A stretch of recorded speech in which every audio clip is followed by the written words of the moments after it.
Good morning po. Tayo po'y mag-aral ng salita ng Diyos. The Book of Romans chapter 8 verse 11. Kung nananahan sa inyo ang Espiritu ng Diyos na siyang muling bumuhay kay Hesus Kristo, siya ang muling bubuhay sa inyong mga katawang mamamatay sa pamamagitan din ng kanyang Espiritong nananahan sa inyo. Healing for our bodies. Naniniwala po ako na isa po sa epekto po ng resurrection sa buhay po nating mga believers ay yung pong healing, kagalingan sa ating mga katawan. At malinaw po sa Biblia ng ating Panginoong Hesus, sabi sa Isaiah 53 verses 4 to 6, Jesus took our infirmities and diseases. Kaya dapat po panghawakan natin na ang Diyos po ay kaya niyang magpagaling sa ating pong mga katawang nagkakasakit. So, saan po ba nanggagaling ang lahat ng karamdaman? Yan po'y epekto ng pagkakasala ng tao. Nakapasok po ang sumpa sa mundong ito. Kaya ang ating katawan po ay unti-unti na po nangihina, nagkakasakit at namamatay. Kaya ang ating po mga katawan, kadalasan po ay naapektuhan po yan ng iba't ibang uri ng mga viruses, yung mga nauusong karamdaman, at maging yung mga tinatawag na mga malalalang karamdaman. Kaya nakakalungkot po, maraming tao ngayon ang naapektuhan po ang kanilang buhay, ang kanilang pamilya, ang kanilang finances dahil lamang sa karamdaman. Pero good news po, ang resurrection power po ng Panginoong Hesus ay sapat para tayo po'y pagalingin sa ating pong mga karamdaman. Now, makikita po ninyo na in the New Testament, pinapractice po ang healing.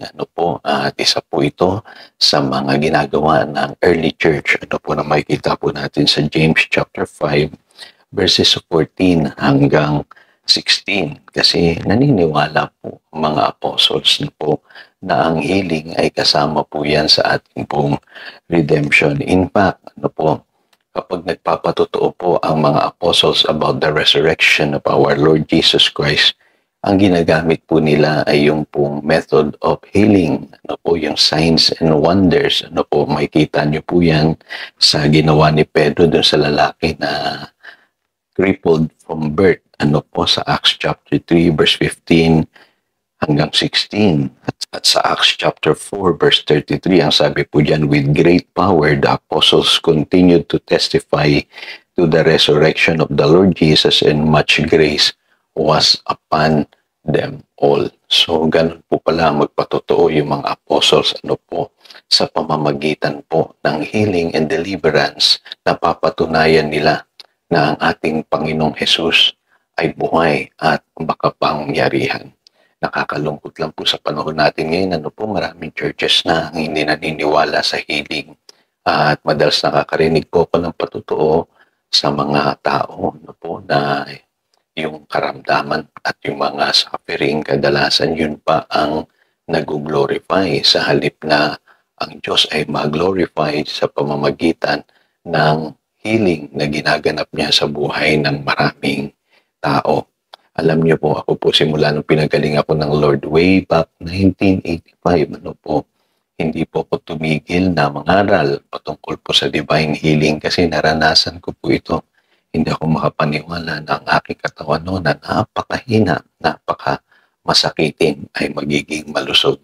At hanggang ngayon, ako'y continuously pinagagaling ng Panginoon. At hiningi ko sa Panginoon na magamit itong aking katawan sa paglilingkod sa Kanya, at higit sa lahat ay mapaglingkuran ko rin yung aking pamilya hanggang sa aking kaapu-apuhan. Kaya pinaniniwalaan ko po yung sinasabi sa Psalm 103 verse 3 na ang Diyos pinagagaling niya ang lahat ng ating mga karamdaman. And praise God, ngayon po ay malakas ang inyong lingkod. Kasi sabi po sa Exodus 15:26, the Lord is our healer. Lagi po nating angkinin yan sa ating buhay, at sa pamamagitan ng resurrection power, mararanasan nating lumakas itong ating katawan. Mabuhay ng mahaba, at higit sa lahat mapaglingkuran natin ang Diyos ng buong kalakasan.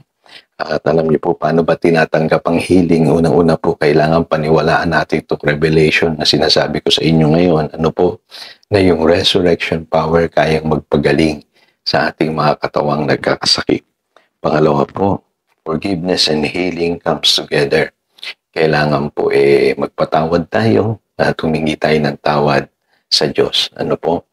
Para sa ating ikagagaling o ikapagpapatawad ng ating mga kasalanan. At the same time, pagka maayos po yung ating puso, yung ating spirit, madali lamang po mangyari ang healing. Ano po?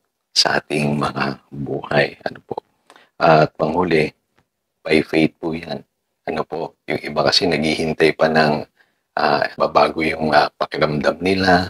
Huwag nyo na pong hintayin yun. Angkinin nyo na lamang yung pangako ng Diyos. Kung ano po yung pinangako ng Diyos, panghawakan natin kahit hindi pa natin nakikita agad na nawawala yung mga simptomas ng ating karamdaman, manalig tayo na ang Diyos kumikilos na sa pamamagitan ng kanyang espiritu at pinagagaling na yung ating katawan. Mas mahalaga po na panghawakan natin yung salita ng Diyos, hindi po yung ating feelings. Ano po? So again, ito po si Pastor Jojo nagpapaalala upang daluyan tayo ng pagpapala, manatili tayo sa kanyang salita. Good morning.